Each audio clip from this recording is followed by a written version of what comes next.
Assalamu alaikum students, welcome to math class. I hope all of you will be fine. Students, this tutorial is the hint of exercise 1.2, so watch it attentively. Let's start it. Exercise 1.2, question number 1, identify the property used in each of the following. हमने यहाँ पे बताना है कि जो हमारे questions हैं उनमें कौन सी प्रॉपर्टीज़ यूज़ हुई हैं। तो फर्स्ट वन है हमारे पास minus pi plus pi is equal to zero, कि अगर दो नंबर्स ऑपोजिट साइन के साथ ऐड हों तो उनका आंसर क्या होता है ज़ीरो। तो इस प्रॉपर्टी को क्या कहेंगे, एडिटिव इनवर्स।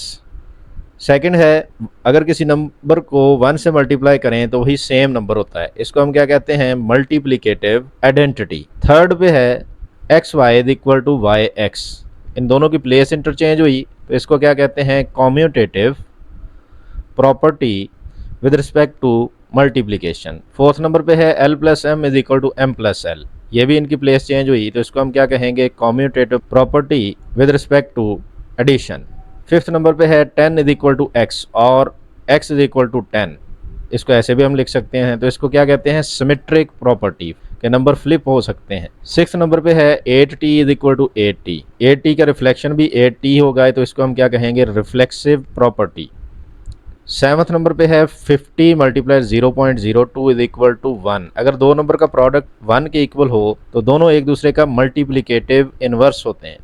एट्थ नंबर पे है s plus two plus zero is equal to S plus two, कि किसी भी नंबर में अगर ज़ीरो को ऐड करें तो वो नंबर सेम होता है, इसको हम क्या कहते हैं, एडिटिव आइडेंटिटी।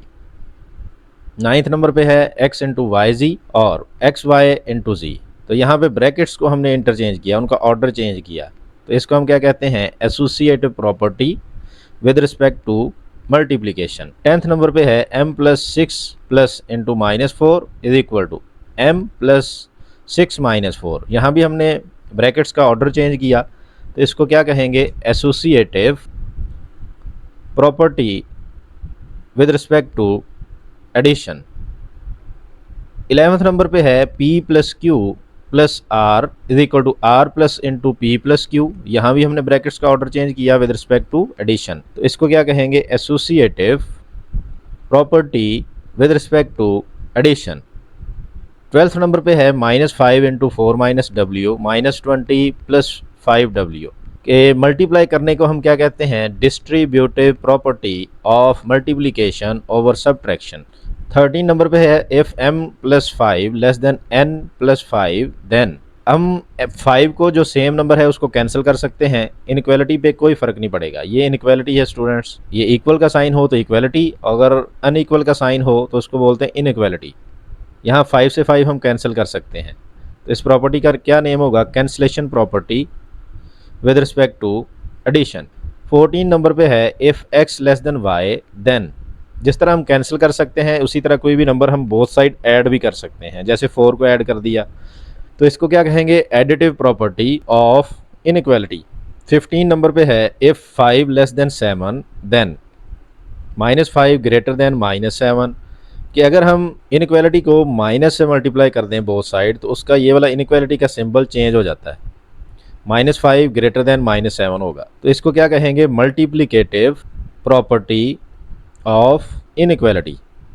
तो ये कुछ प्रॉपर्टीज थी स्टूडेंट्स, इसको अच्छे से याद करना है आपने। अब हम सॉल्व करते हैं question number 5। If A is equal to 40, B is equal to 10 and C is equal to 5 then show that division and subtraction is not associative. हमने प्रूव करना है कि division and subtraction associative properties नहीं होती, इनमें verify नहीं होती। For division, division के लिए पहले करेंगे तो एसोसिएटिव प्रॉपर्टी फॉर डिवीजन के लिए लिखेंगे, लेफ्ट हैंड साइड लिखेंगे तो उनकी वैल्यूज पुट करेंगे, A division into B division C, A की वैल्यू 40 है वो पुट की, डिवीजन इंटू बी की वैल्यू 10 वो पुट की, डिवीजन सी की वैल्यू 5 है वो पुट कर दी। अब पहले हमने ब्रैकेट्स को सॉल्व करना है तो 40 डिवीजन एज इट इज़ आ जाएगा, 10 डिवीजन 5 का आंसर 2 होता है, अब 40 डिवीजन 2 का आंसर 20 होता है। इसी तरह हमने लेफ्ट हैंड साइड को सॉल्व करना है, A division B division C, A B C की वैल्यूज पुट करेंगे, फिर हमने ब्रैकेट्स को सॉल्व करना है, 40 डिवीजन 10 का आंसर क्या आएगा, 4 डिवीजन 5,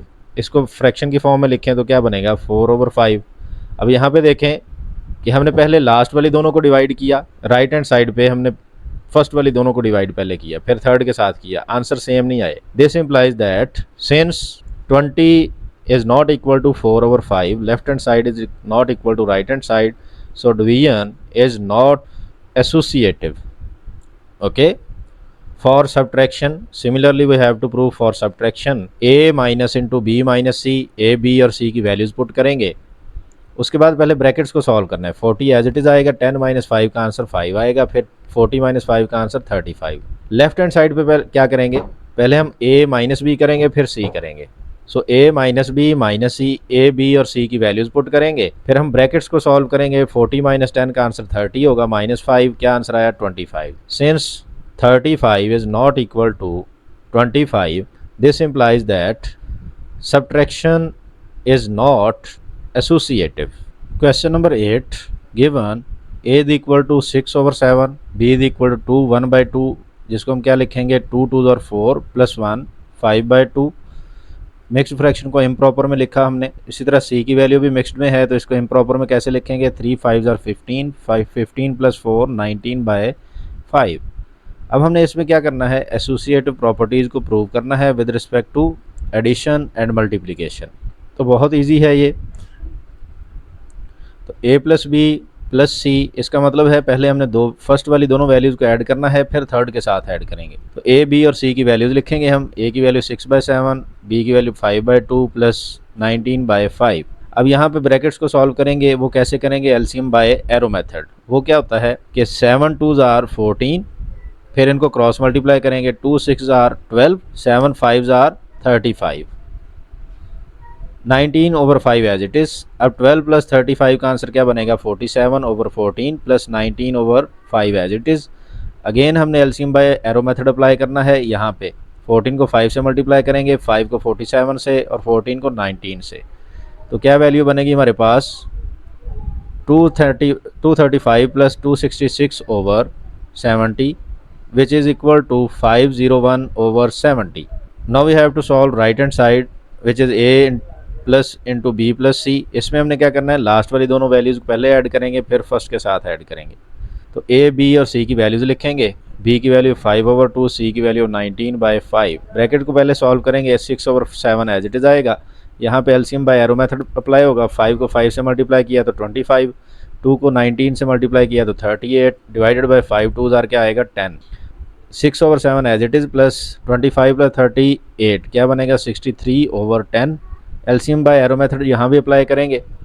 इनका एलसीएम क्या बनेगा 70, और 6 को 10 से मल्टीप्लाई किया तो 60, 7 को 63 से करेंगे तो 441 बनेगा। तो आंसर फाइनली हमारे पास क्या बनेगा 501/70। तो लेफ्ट हैंड साइड किसके इक्वल आ गई, राइट हैंड साइड के। तो associative property with respect to addition is verified. Now we have to verify associative property of multiplication into a multiplied by b multiplied by c। तो with respect to multiplication हमने associative property को verify करना है।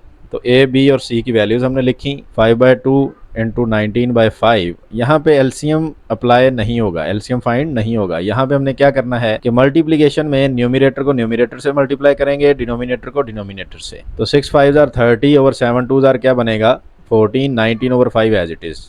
30/14 इनको 2 पे cut करेंगे तो क्या बनेगा 15/7 मल्टीप्लाइड बाय 19/5। अगेन हमने 15 को 19 से मल्टीप्लाई किया तो क्या बना 285।